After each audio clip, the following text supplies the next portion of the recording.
known as maiden sites. So this means that you can choose for points of information to not be permitted from the floor. However, if you choose to waive them, you'll be breaching the rapture surrounding the floors. I actually choose not to waive them because points of information are for people whose arguments are wrong. Okay, so that makes sense.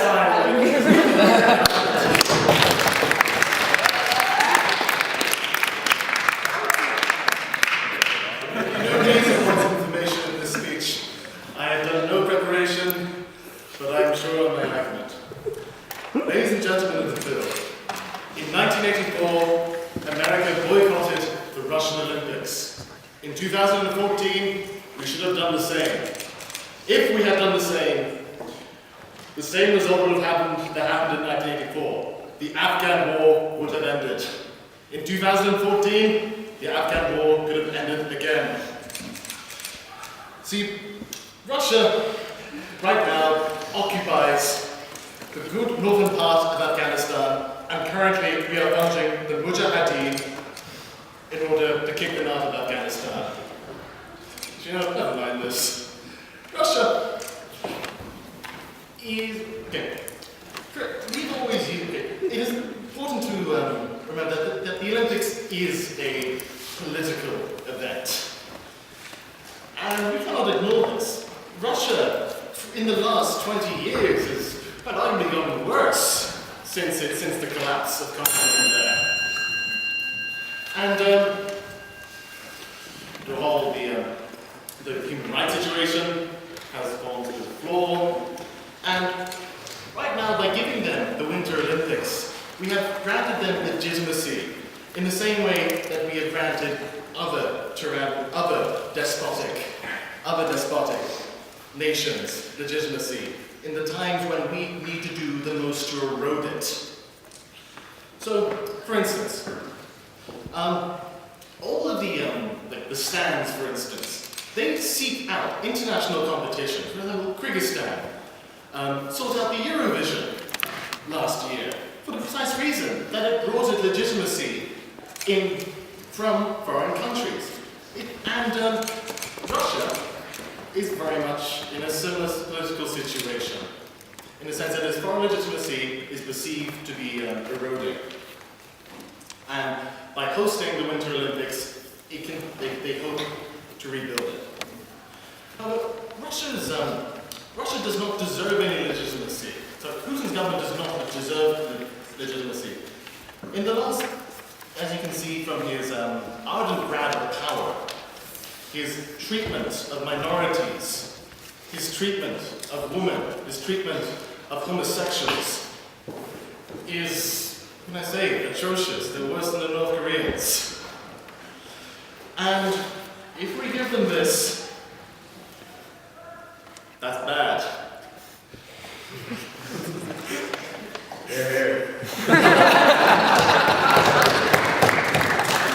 As you can see, I've done the minimal amount of preparation for this speech. Here, here. With copies of pen or pencil, I strutted around the Phil committee room thinking ardently to myself how bad Putin was. Then I also remembered how sexy that man is on horseback and metal shirts. Trust me, he really is. He carries his gun on horseback. I mean, but he's also very, very bad. Despite looking very good, he also hates homosexuals, which is bad. Here, here. Yes, it is. What time is it? 3.5.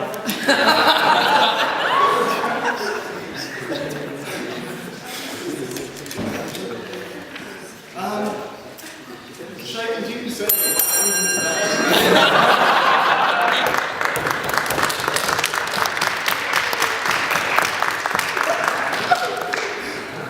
Yeah, I'd like to thank Molly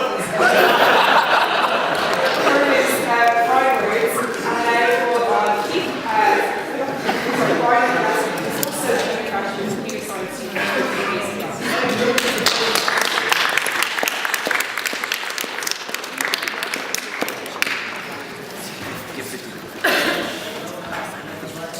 Yeah, oh sorry, yeah, I was also thinking, I was just a bit traumatized. applies to class disregard for disrespect for our chamber. But provided this student is your first time speaking to chamber, you're afforded daily started. So would you like to keep them or waive them to a rapid percentage? So unlike Dido, I'm going to throw my hand.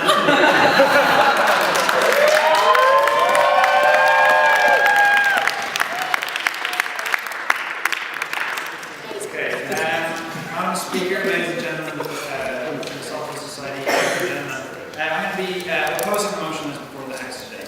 So I'm going to be talking this under two main points.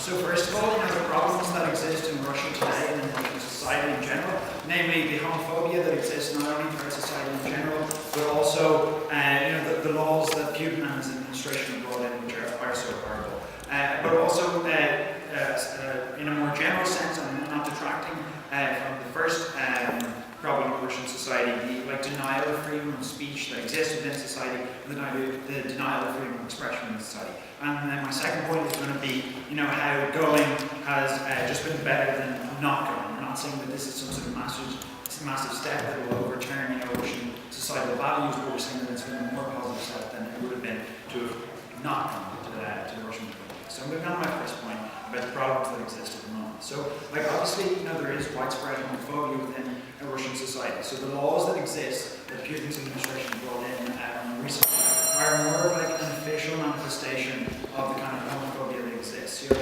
While I was researching for this, I found out this Russian Facebook kind of thing called VKontakte. And despite that, the fact that the site says, they regulate the kind of videos and images that are posted on the site, there's just a huge and horrifying amount of horrific videos and images of gay people, of women being beaten in the streets, being publicly humiliated, and just the fact that this is seems to be all over the society. We think this is obviously a huge problem.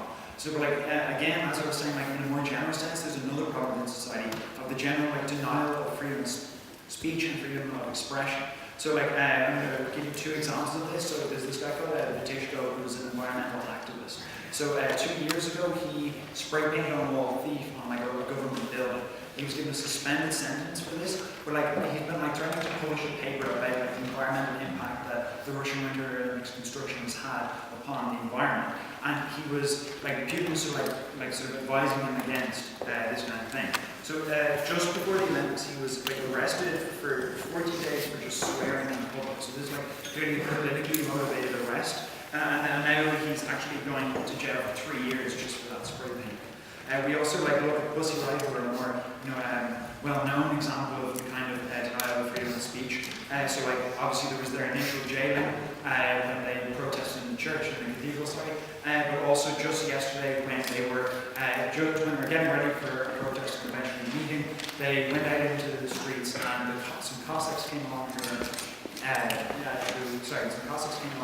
who stripped their masks from them, threw their guitars in the bin, and whipped them with force whips in the street. They're all in plain sight of cameras. Why, I'm going to talk about now why going has been better than it would have been to not go. Obviously, I disagree fundamentally with the rule of the IOC to you're not allowed to protest if you're an athlete. I think that's outrageous. I think that all the athletes should be able to stand up. Openly gay athletes, straight athletes should be able to stand up and protest against this sort of atrocities that are going on in Russia at the moment. So, the kind of things that are going on, the reasons why it's been better to not go are first of all, the kind of coverage that Russia has had to receive because of this. So, they can't hide away the fact that there is this kind of discrimination within society. They can't hide away the kind of prejudices that exist within their society. Instead, the entire world is at their doorstep, and they have no choice about it. They're getting constant media coverage over every single event that goes on in society. For example, if there wouldn't have been nearly the huge explosions there was when Bush was build up to these things, and also with other discrimination and abuse within society. To say they have the world's media at the doorstep and they can't get away with it. And yesterday we all saw that the police just whipped people in the streets and the cameras are there, so it also doesn't make things safer for people there. Obviously, this isn't going to destroy the world. You say they're not moving away from the world anymore. They're wide open from that. Obviously, countries like America, or other countries on the UN, etc. Aren't particularly pleased with this and are putting pressure, political pressure upon Russia to like kind of make these kind of changes and to like not have these kind of laws. And so even though the IOC implemented these laws, has this rule that athletes aren't allowed to protest, we see that the German athletes have gone out in what is essentially a very active protest by having their Olympic uniform as what is essentially the gateway colours. Half of those aren't on the German flag, and they're going out wearing these multicolored uniforms and clearly protesting against the kind of atrocities that are going on. And we think this is a really good thing. And if you look at I think this is a particularly effective thing that's gone on. So if you look at world leaders such as Barack Obama, Hakim Gauck, who is the German president, and Francis Hollande, who was the French president, all of these world leaders, these extremely influential people, decided publicly and very openly that they were not going to attend the Winter Olympics as is the norm for the world leaders. So when you see these world leaders, these extremely influential people, actively saying that they do not personally agree with what was going on there. At the same time, the US actually sent its largest openly gay delegation to the Olympics. We see this as a direct, that they're directly saying to Putin and his administration that they're not happy with the kind of things that are going on. So we also see athletes from the Netherlands, Xana Perkov, Irene Vus, Shara Maas are all openly gay. From Canada we have Anastasia Usis, and from Australia we have Belle Rokoff, who are all openly gay. So what we say is, essentially, if you were to not go, and if you were to have these kind of athletes who are openly gay, or you were to show that they're not inferior in any way, as the Russian government seems to profess, and to sort of show their support. So while the international community cannot change or alter Russia's core choice and societal values, the kind of protest that I mentioned earlier on, coverage and the sort of scrutiny over what's going on there, is sort of international pressure and political pressure to change these laws. It's a good thing. We think that although you won't change the values in this massive overhaul, we think that when you bring in laws, people generally start to conform to these laws and hopefully reduce the discrimination and prejudice that currently exists. Move to our votes.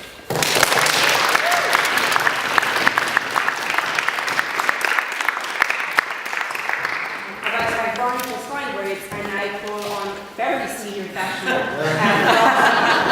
philosophy student and MC Keith Murphy to continue the basic thanks.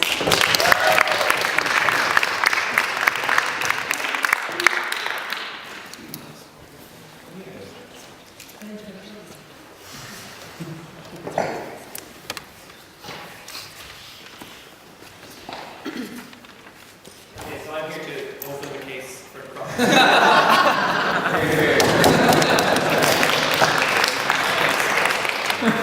Ladies and gentlemen of the University Philosophical Society, ladies and gentlemen, and most importantly, fellow human beings. I have, in my life, led a comfortable and privileged time, free of any struggle or any real oppression. Throughout my life, I have left no great achievement or mark on this earth. I have left no lasting impression on humanity, its history, or our future. Whenever I have spoken aloud, it has been as the role of a fool, purely to entertain, perform, or make others laugh. So believe me now when I tell you that there has been no greater burden or weight that has rested more heavily on my words than those I deliver to you tonight. Believe me now when I tell you that I do not just speak alone for myself. I speak out for those who should have spoken out and didn't. I speak out for those who have been robbed of their voice, shut out from the courts of humanity, demonized in a time when we had never had a greater chance of freedom, those who struggle under the iron yoke of tyranny. So when I speak to you now, do them the justice not to hear just my voice, but those without one. For it is we who have robbed them of that voice. It is through our inaction that we have sold them into bondage. Where I am now, where you sit, where this building stands, rests over the location of Edmund Burke's rooms while a student at this college. It seems only appropriate then that his words, some 200 years after his death, should ring out once more in this chamber. When bad men combine, the good must associate, else they will fall one by one, an unpitied sacrifice in a contemptible struggle. In other words, all that is necessary for the triumph of evil is that good men do nothing. Any support for these Winter Games is to do just that. It is to do nothing. It is to do no more than take a step back into the darkness. And that is why we must regret these Olympics and our attendance. Not just as a country or a collection of people, but all people, one people sharing this planet. We stand idly by while the LGBT community is beaten, bashed, demonised, dragged, mauled and murdered simply for who they are and who they love. We stand as idly by as the police meant to protect them, and we are just as guilty. We stand idly and allow evil to grow and perpetuate itself through our inaction. And that is why we must regret attending these Olympics. You cannot attend these Olympics, as Brian would claim, and want to stand against this institution of homophobia. We do nothing.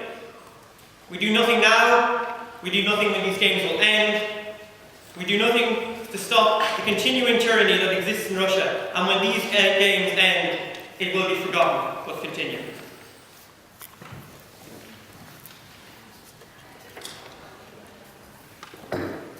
We must regret then that now, when we had a chance to help them, to influence them, to change something we saw as wrong, that we did nothing. Now, I have always wanted to be part of something bigger for the world and to leave that mark that I spoke of. Past generations banded together to right some of the greatest wrongs of their time. They fought fascists and hatred, they fought prejudice, they fought for civil rights, they reached out to the stars, and they tore down the division of the Berlin Wall. But when our great moment came, to aid humanity and its story, better the world and stand for human rights, we failed. Instead, we chose apathy and our own glory in these Olympics. What we chose was to tell the LGBT community in Russia that your problems are not our problems, and we chose to lie, turning a blind eye to those who needed our help, and indeed, the world was diminished. And the human race has lost some of the most beautiful people it will ever know. That is why we must regret, and we must always carry that regret with us. We have stained our hands with the blood of those we have abandoned. Ladies and gentlemen, we managed to do it before. We boycotted Olympics before in the 1980s. Russia and other countries boycotted the Games against Soviet invasion of Afghanistan. We've seen that countries have chosen to support the Games when it affected political posturing or muscle flexing. But when it comes to human rights, they stood quiet. And let us not forget that this has nothing to do with politics. This is human rights. To say that by standing by or attending it is essentially to do nothing, is somehow better at creating a discourse, is a dangerous misunderstanding. No greater fallacy or falsity has breached the mind and burst forth from human mouths than that idea. Discourse in Russia means nothing. Protest means nothing. Outcry means nothing. All are met with the bludgeon and violence, and too often death. Outside of Russia, the discourse that you mentioned is tokenistic at best and at worst trivial. Ideals of wearing multicoloured uniforms or that this will somehow change this institution of homophobia is naive, and it's a betrayal of those who are oppressed. No, thank you. We boycott Coca-Cola and other countries and remove any guilt we might have about what we have done and what we have failed to do. Instead, we could have stood beside our brothers and sisters in the LGBT community. We could have boycotted these games. We could have lit a beacon across this world. Stand as one people. Say that we are one people, no matter who you are or who you love. We will stand beside you, we will stand behind you, because you are me, you are us, we are one. We could have boycotted these games and told the tyranny that there is there that it no longer has a place in our world. So ladies and gentlemen, I ask you to not only regret these games, but regret that when our brothers and our sisters in humanity called out for love, that we would not listen. Thank you.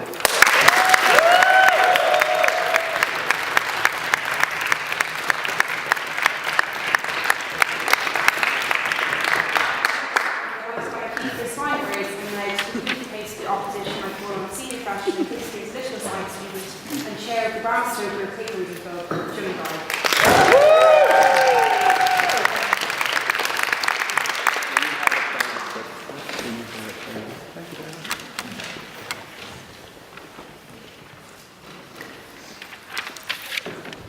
Ladies and gentlemen of the University of Philosophical Society, ladies and gentlemen. Before I begin, I would like to make a few disclaimers. I am a gay man. I strongly believe in the unity of mankind.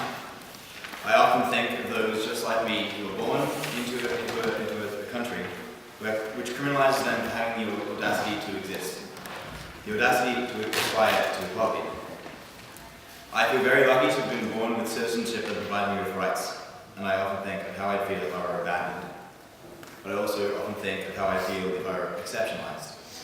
So, in this speech, I suppose I'd like to address a few things, and I'd like to talk about the nature of the Olympics as the World Games. I'd like to talk about the nature of the discourse that is going on and how this is of benefit to the LGBT community in Russia. And I'd like to talk about how the Sochi Olympics are like the gayest thing ever. So, I'm going to talk about the nature of the Olympics, and basically I think we can all agree the Olympics are about people. They're about exceptional performance in the name of excellence. The Olympics use the motto Citius, Altius, Fortius, which means faster, higher, stronger. It's about like a superlative kind of achievement. So when we look at the World Games, we see like the discourse in this instance, which is rather unlike anything we've seen in the past 10 or 20 years of the Olympics. We look at the previous Olympics in the UK. At the same time, the current UK government are operating woefully unjust wars, yet we don't boycott those Olympics. We look at my first Olympics that I remember, like watching quite avidly the Olympics that occurred in my own country, Australia, and they were the Sydney Olympics in 2000. I remember how unified the country felt. I remember how we were taught about it all in class. I remember how what we felt as a country about achieving great things. But I also remember that we were locking up refugees on remote Pacific Islands. I remember the gross human rights abuses that we committed as a country on our First Nations peoples. Like, I also remember, I think I look at Greece, their treatment of migrants. I look at China, do I say more? I look at Utah. I look at the Salt Lake City, one second, Keith. I look at the Salt Lake City Olympics. Utah, on gay people, it's one of the most hostile places in the entire world. The Mormon Church treats gay people with utter disdain. It seizes upon referendum campaigns in other parts of the US in order to deny gay people basic rights. Yes? So do you not think that those are a reason that we should regret going to those instead of a reason for attending these? Not at all. No, not at all. Because I see the Olympics as an opportunity. I see them as the World Games. I see them as a place where people can exist as people in order to achieve exceptional things in the name of something they believe in. I don't think that they can be politicized in the way that the proposition are suggesting. No, Matthew. I feel like the Olympics is the only place where you can get North Korea and South Korea in the same room. Other than six-party talk. However, I feel that by politicizing the games, you're trivializing the games. You're saying, oh, it's just about sport, it's just about economics. It's not. It's about people. People, the individuals who are participating in these games, are doing so because they believe in their sport, because they believe in each other, and because they believe in themselves. Sorry. So, I'm going to look at the discourse that's taking place, and which Keith called tokenistic at best, trivial at worst. I fundamentally disagree, which may come as no surprise. So, we look at the arrests of individuals in Russia, and their subsequent release, and then their rearrests, and then potential subsequent releases. And we see that, and we see the release as a propaganda tool. We are fully aware of the fact that it is a mistake kind of countries that we live in. We are able to see through the propaganda. We are able to examine what's going on. And so we know basically that what's going on by arresting these people is a violation of human rights. We're fully aware of this, no matter. However, Olympians have been detained too. On entering the country, gay Olympians particularly, and gay rights activists have been detained on entering the country. It's not like we don't know what's going on. And if we're to boycott the Olympics simply to raise awareness, then that's a task that's already been achieved. We also look at some of the We also look at some of the things that certain Russian politicians have said. Things like Anatoly Bakhmanov, who is the mayor of Sochi. He said there's no gay people in Sochi. Keep in mind, Sochi's a beach resort. Keep in mind, bride abuse has trebled in Sochi since the Olympics have started, which means that there was a base to begin with. Furthermore, look at Putin. Putin said of Elton John, who was my first concert, by the way. He said, he's an extraordinary person, loved by millions, regardless of sexual orientation. He also said, I know some people who are gay and we're on friendly terms. That's hilarious. Like, we look at that, it's like this notion that we can like ridicule those leaders. No, thank you. We can ridicule those leaders because the things that they say are naturally regressive. The things that they say are like, hits that notion of, oh, I'm not homophobic because my best friend is a gay person. Like we can see through that, and we're aware of what's going on. I feel no, thank you, sorry, let's get through. We look at things like the actions by certain individuals by seizing upon on the Olympics as a tool. We look at the actions of Chevrolet and Google, and of course like Channel 4 and the Independent. They've all changed their logo to gay pride colors in order to indicate their support for gay people living in Russia. We feel that raises awareness much more than any boycott. We feel that by exacerbating the problem by extending on the problem, we're better equipped to deal with the issue. We feel that the IOC chairman Thomas Bach, when he says the Olympics are apolitical, but then also says that this is the message that athletes spread to the host country and the world, one of dignity, respect, tolerance, and against discrimination. We feel that achieves far more than any boycott could ever do. And so, in a few seconds, I'm going to run through why the Olympics are the Sochi Olympics the gayest thing ever. So first of all, we've been able to hijack the Olympics. We've been able to use it as a tool. We've been able to highlight the issue of gay rights around the world, in sport particularly. We see athlete after athlete come out. We've seen celebrity after celebrity come out in support of gay people living in Russia, in support of their brethren. You see, we see campaigns like McDonald's #Cheers to Sochi being hijacked in order to spread the gay propaganda from Putin's peers. We also see that they wanted Cher and Blondie to perform the opening ceremony. As if that's not gay enough. We see the immediate attention. We see not participating, basically, just very quickly, not participating in the games would have meant our own country would have had far less critical reporting, far more clinical reporting. And that's unfortunately couldn't go through that anymore. So basically, shirking our responsibility is what we've been doing if we were boycotting the Olympics, because the LGBT community in Russia do not want us to. So basically, for those reasons, ladies and gentlemen, I fundamentally, categorically, beg to oppose.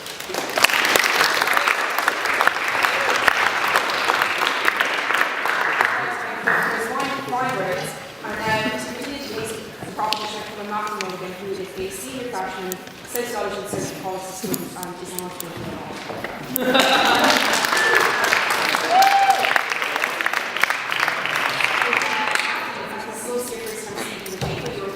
Your maidens' rights, do you wish to keep them or would you like to? I will wait.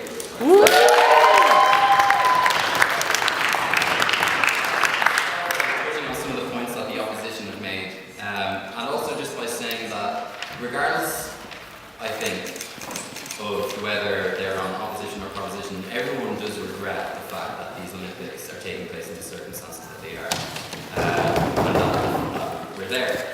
So just to go back on some of the points raised, so the first opposition speaker said that Obama has boycotted it, all these world leaders have boycotted it, good for them, so why can't we boycott it? Why can't the rest of us boycott it? But apparently according to Fionn, boycotting shirts responsibility, so when the most powerful man in the world, who supposedly would have power to talk to Putin, has a hotline to him, for I'm sure riveting talk. When he's boycotted and shirt is supposed responsibility, what does that mean for this actual argument that boycotting it is evil or boycotting it is good or blah blah blah?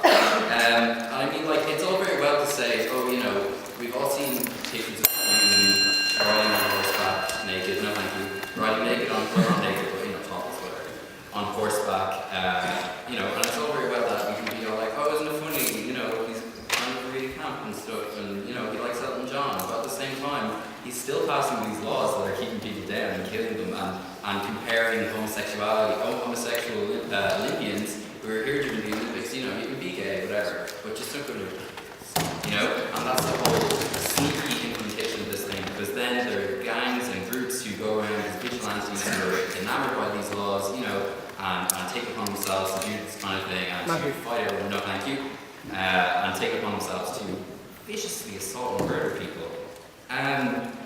So anyway, before I get on to kind of my speech, just some points about the kind of politicalness of the Olympics, the apoliticalness of it, or vice versa. I mean, they've always been. There's nothing more macho and political and fucking go into any international relations course and you hear all this bullshit about macho kind of trade, like in the World Trade Organization. It's not about what you give; it's about the image you project. And there's nothing that projects an image more of a strong political country, of people winning, no thank you, people winning medals, people looking fit, people looking good, and the Olympics is certainly political, or it caters to politicalness like this. In the opening march, or the March of Nations, if your country is suffering political volatility or stuff like that, you can march under the flag of the Olympics. So what does it mean? How is an event not political if you can march under the flag of the Olympics when, no thank you, when that stuff's going on? I mean, even the fact that, Saudi Arabia and Qatar for the first time ever have female Olympians in their Olympics, no thank you. Is that a PR thing, which would be political, or is it an actual attempt to use the Olympics as a political mechanism to promote the rights of people in their country, which can happen and does happen? So anyway, boycotting, okay, the boycott, we're there, so we regret it, and why we should regret it is because, friendliness and the spirit of competition is all well and good, but it's about sport, and it's about the business of sport, the Olympics is, okay? So I'm a gay man, and I don't think that everyone has to be, rigorously, everyone has to, gay people have to get married, all this kind of stuff. But I do think that just as a human being, no thank you, we have to stand up for what are actual human rights abuses and what are runaway leaders like Putin, who are looking for an ego boost, who got it in the Sochi Olympics, who got to manage and reform his pet project of the Sochi ski resort, as well as argument that's his pet project. Is able to spend $50 billion on this high class, look at the world, blah blah blah, look at us kind of thing, and yet still do those things to people in his own country. So I do regret that we're there. I think everyone should regret that we're there. I think everyone should regret that Putin said, keep them away from the children. I think everyone should regret the fact that, no thank you, these things are happening to people in Russia and our people are being attacked. I regret the fact that The Guardian, or well maybe not The Guardian because they're pretty good, but I regret the fact that people think that putting a rainbow G on a website that is clamouring for coverage of sports and Olympics and look at this in Russia and look at that, much of it not got to do with the human rights abuses. I do think that is then giving into the business and giving into the politicalness of the Olympics. And it's not about, let's put a bit of a rainbow flag up for a bit and still get the clicks, get the advertising revenue, get the people's hunger for the Olympics. Because it's not, no thank you, it's a business. And this business is coming at the extent of human lives. And I regret the pandering and protesting by people at this very table, perhaps, who have said that, no thank you, that, we can't protest this one because we haven't protested ones in the past, and they will have to protest all of them. What's wrong with staging a protest? What's wrong if our country, if Ireland wants to boycott it? I mean, we don't do extremely well anyway. Well, weaker Olympics at least, no thank you. What's wrong with that if it's a country that we fundamentally disagree with? Or a country that has human rights abuses that we disagree with. It's not like we have to say, we have a chart and, okay, we'll only go to your Olympics if gay people can get married and have children and, are president. Just treat people decently. That's all that we want, is for people to be treated decently. Go on. How does banning and ignoring them actually help the LGBT community? They see kind of support, the world is showing them, through the protest, the people are there, at least, or just speak like a guardian, like that should actually have something. So Obama should have went then.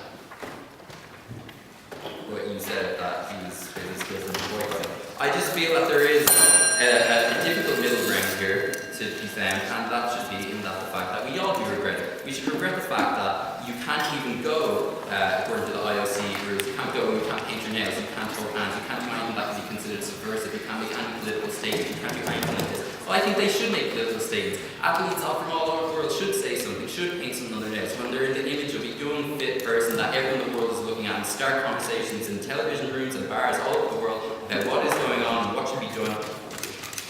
And yes, the fact that they have to do that is regrettable, and the fact that these things are still going on is regrettable. Because, the Olympics are meant to be about being the best you can be for your country and being the best physical human you can be, or human you can be. But what's the point of that if you're losing the humanity and losing the ability to speak out and speak up for people? So I feel that whether countries build this through teamwork isn't enough, because when the foundations of something like that are wrong and built on something wrong, as Putin's Russia, that the house will eventually fall down. Well, let this house say that we do regret the fact that this has happened, and we will speak out, and please pass the motion. Thank you very much.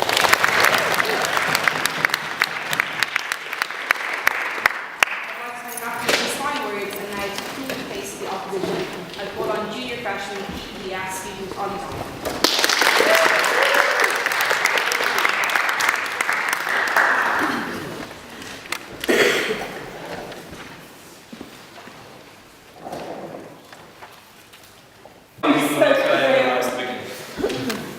Great to see you.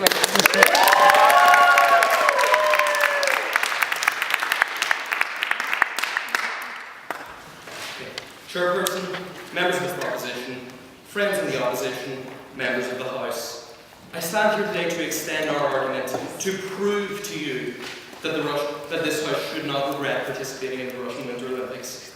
Here I take the House to represent a cross-section of the world population, and from that we'll bring you three main arguments. We're going to talk about the opportunity Sochi provides us to protest human rights abuses the proposition, and my colleagues on this side of the House have been telling you about. We're going to talk about how putting Russia on the world stage with both the Olympics and the 2018 World Cup raises the quantity and standard of discourse around issues of dignity and freedom in Russia. And finally, I'll show you how these Olympics may do some good elsewhere by improving the lot for the everyman in Russia. Before all this, however, I'd like to show you some of the flaws in the arguments made by the proposition. Rollo told us that the Rollo, who did speak on that point.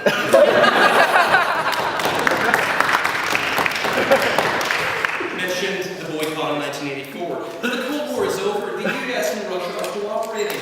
Throwing that cooperation away now would be too high a price to pay to make a political point. Maybe later. Keith told us that implied that a boycott is the only way to protest the Putin regime, with no relation to the protests that may happen during the Olympics and through the Olympics. And finally, Matthew told us that the Olympics are political. We actually agree. We think it makes them a valuable opportunity to protest. And this is my first point. Cheryl Maas, who Brian mentioned, is a world-class snowboarder from the Netherlands. Cheryl Maas has a huge following within the snowboarding community. Cheryl Maas is also openly gay. A few days ago, she failed to qualify for the finals of her event in Sochi.